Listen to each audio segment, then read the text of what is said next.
Mukuru w'entebe ya katano awa district ya Mubende Francis Chibuka Amoti ashabira abakora umuhanda okwegendesereza.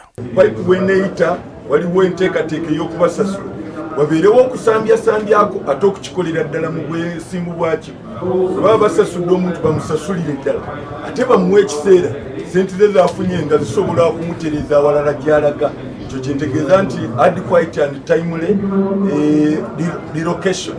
Ashabire abakuteekateeka kujagumizamu n'omurimo ogwo okubanza kuteekateeka abataka babaheereza emirimo baganyirwe omu project egi. Abataka nabashaba gavumenti erawukye okubashumbusha sente zaabo z'amataka. Baatugaana okusimba ebintu nga ebitooke, emmwanyi, ne batulagira okusimba ebintu bya season. Eyo biseera kino ebintu bya season nga bwe bimanyika tebifa. Nali nyina planning asuubira okuteekawo ebitooke. Those will be governed under the provisions of the Constitution and the National Environment Act. So we shall permit them to use it, give a permit under certain conditions. Should they violate that will be punished.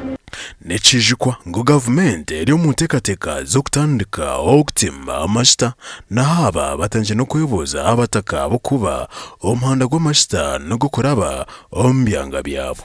Amakuru aga gashekwa Thomas tumwebaze ahabwa TV West.